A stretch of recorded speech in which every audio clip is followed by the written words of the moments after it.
Friends, आज हम बात कर रहे हैं जयप्रकाश पावर वेंचर्स लिमिटेड की। जेपी पावर ने अपने क्वार्टर 4 के रिजल्ट को डिक्लेयर कर दिया है। यहाँ पे अगर आप रिजल्ट देखोगे तो रिजल्ट में इस बार हमें लॉस देखने को मिला है। तो क्या इस लॉस के बाद में हमें यहाँ से निकल जाना चाहिए या फिर इस लॉस के पीछे कुछ और वजह है और ये जो लॉस हुआ है क्या वाकई में ये बहुत ज़्यादा चिंताजनक बात है। लेकिन यहाँ पे कुछ ऐसे आंकड़े भी है जो बहुत ज़्यादा पॉजिटिव है। तो क्या रिजल्ट में हमें कुछ पॉजिटिव संभावना दिख रही है? तो अच्छे से इस रिजल्ट को डिस्कस करेंगे और जानने की कोशिश करेंगे कि ये लॉस क्यों हुआ। और यहाँ पे अगर देखें तो कंपनी का कारोबार तो लगातार बढ़ रहा है। तो क्या आने वाले समय में हमें क्वार्टर 1 में बहुत ही बेहतरीन प्रॉफिट देखने को मिल सकता है?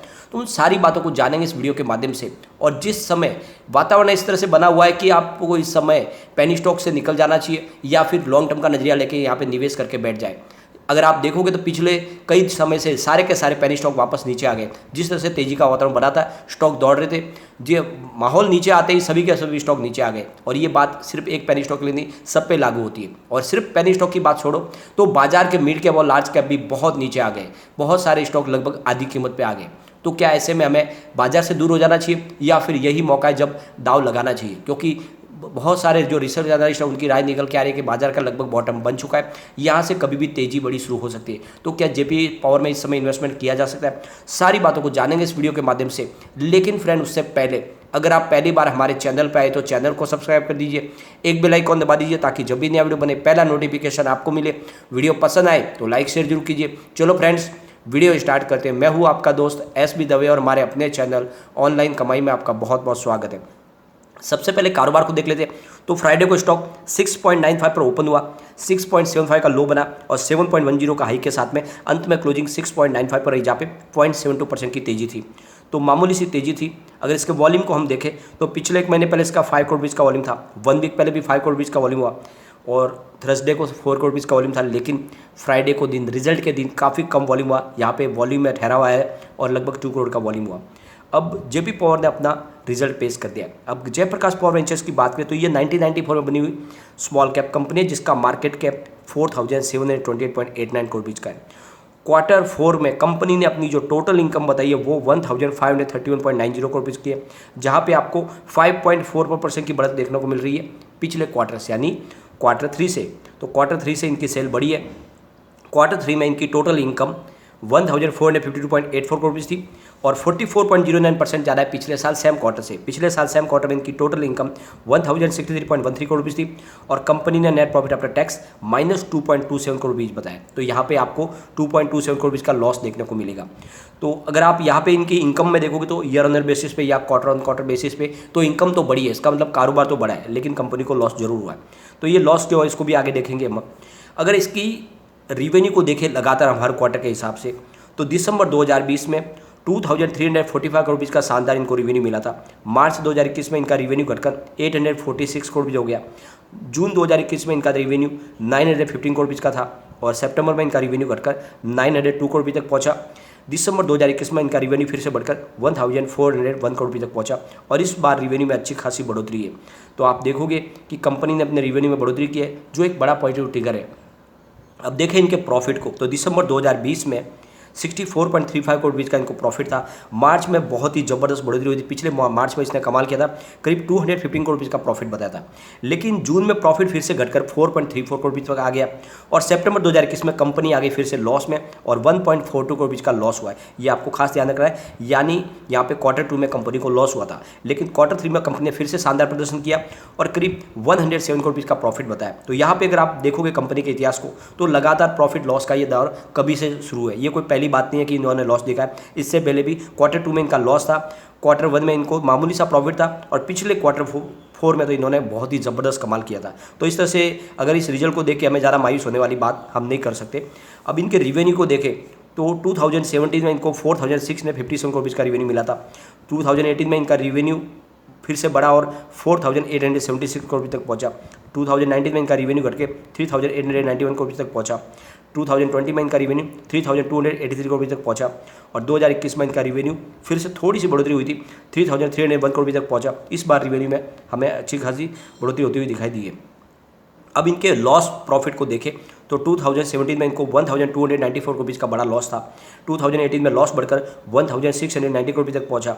2019 में फिर से लॉस में शानदार कमी आई और मात्र 367 करोड़ रुपये का ही लॉस रह गया था 2019 में। लेकिन 2020 में फिर से बहुत ही भारी लॉस हुआ और कंपनी को करीब 2214 करोड़ रुपये का बड़ा लॉस हुआ और 2021 में कंपनी को 215 करोड़ रुपये का प्रॉफिट हुआ। तो ये आप देख लो कि इनका प्रॉफिट लॉस का जो ग्राफ है लगातार बढ़ता घटता है। तो हर क्वार्टर में यहाँ पे आपको आंकड़े अलग दिखाई देंगे और इस बार जो लॉस हुआ उसकी वजह भी हमें आगे डिस्कस करेंगे।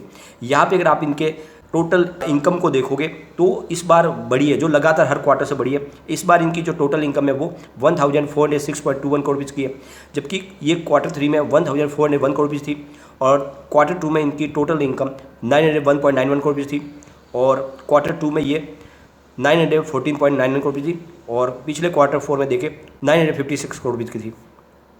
तो ये आप पिछले मार्च क्वार्टर से लेकर इस बार मार्च क्वार्टर तक अगर कंपेयर करोगे तो इस बार इनकी इनकम बढ़ी है। ये पहली बार हुआ है कि जो इनकम है पिछले 4 क्वार्टर में सबसे अच्छी इन्होंने इंप्रूव करके बताई है। अब यहाँ पे सबसे बड़ी बात है कि ये लॉस क्यों हुआ।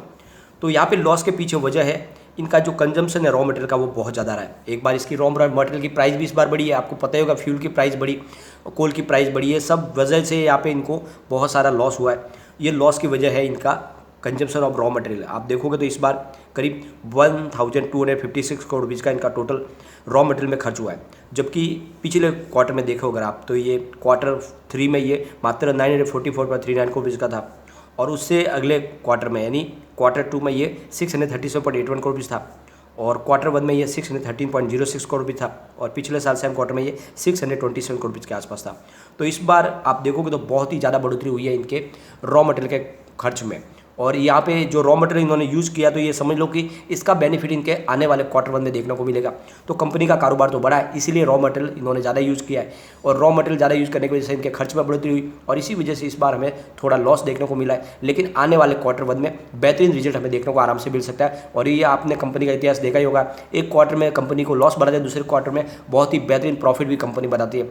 तो इससे रिजल्ट को देख के आपको ज़्यादा मायूस होने की कोई बात नहीं है। फ्रेंड्स, यहाँ पे अगर आप देखोगे तो इस बार क्वार्टर 4 में इनके एम्प्लॉइज कॉस्ट में भी बढ़ोतरी हुई है, यानी कंपनी के उस एम्प्लॉइज है उनकी सैलरी में बढ़ोतरी हुई होगी और इस वजह से जो इनकी एम्प्लॉइज कॉस्ट निकल के आ रही है वो 30.59 करोड़ रुपये की है, जबकि पिछले क्वार्टर 3 में ये 27.90 करोड़ रुपये थी। तो आप देखोगे जो इनको 2 करोड़ रुपये का जो लॉस हुआ है वो तो यही से दिखाई दे रहा है कि सिर्फ एम्प्लॉइज़ की जो सैलरी बढ़ी है उसमें ही ये 2 करोड़ रुपये का तो सेटलमेंट होते हुए दिखाई दे रहा है। तो ये जो लॉस है ये कोई बड़ी बात नहीं है, क्योंकि यहाँ पे आप देखोगे तो इतना तो एम्प्लॉइज़ की सैलरी में बढ़ोतरी हुई है। आप पिछली बार देखोगे तो वहाँ पे इतनी बड़ी बढ़ोतरी नहीं थी, क्योंकि क्वार्टर 2 में इनकी 27.23 करोड़ रुपये की एम्प्लॉइज़ की कॉस्ट आई थी और उसके पहले 25.92 करोड़ रुपये थी और उसके पहले 25.42 करोड़ रुपये थे। इस बार काफ़ी बढ़ोतरी ज़्यादा है। तो ये सारी जो रीज़न है इसकी वजह से यहाँ पे आपको थोड़ा सा लॉस दिखाई देगा। अब इनके अगर फंडामेंटल हम चेक करें तो पी रेशियो 16.77 निकल के आ रहा है, पीबी रेशियो 0.46 का है, इंडस्ट्रीज पी 21.94 है, डेब्ट टू इक्विटी इसका 0.50 है, आरओ इसका 2.12% है, ईपीएस 0.34 है और यहाँ पे बुक वैल्यू देखें तो 15.01 निकल के आ रही है, फेस वैल्यू 10 रुपीज़ है। तो ये आपको खास ध्यान रखना है, ये अपनी बुक वैल्यू से बहुत नीचे है, क्योंकि इसकी 15 रुपीज़ की तो बुक वैल्यू है, तो बहुत जल्दी अपनी बुक वैल्यू के आसपास तो जा ही सकता है।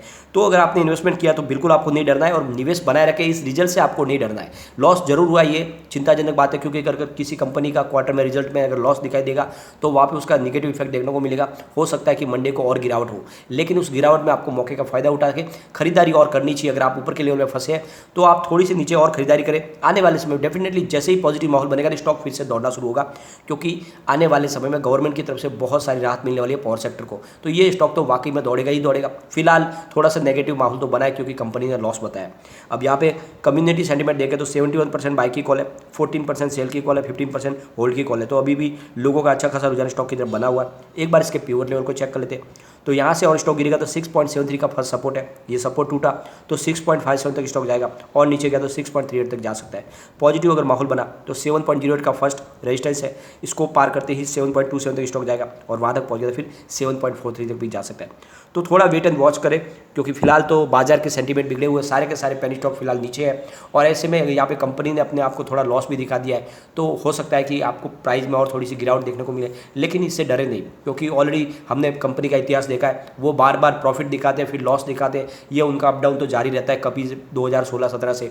तो इसमें कोई बड़ी चिंता वाली बात नहीं है। और इस बार इन्होंने ज़्यादा अपना मटेरियल यूज़ किया है, तो रॉ मटेरियल जो यूज़ हुआ उसके हिसाब से जो इसका प्रोडक्शन आएगा वो उसका इफेक्ट हमें Q1 में देखने को मिलेगा। तो Q1 मुझे लगता है कि बहुत ही शानदार फिर से रहने वाला है। तो निवेश बनाए रखे, कोई चिंता की बात नहीं। लेकिन फ्रेंड, कोई भी इन्वेस्टमेंट करने से पहले अपने फाइनेंशियल एडवाइजर से बारे में ले ले या अपना खुद का रिसर्च करें, क्योंकि मैंने वीडियो आपके एजुकेशनल पर्पज के लिए ही बनाया। वीडियो पसंद आए तो लाइक शेयर जरूर कीजिए और चैनल को सब्सक्राइब कर दीजिए। Thank you.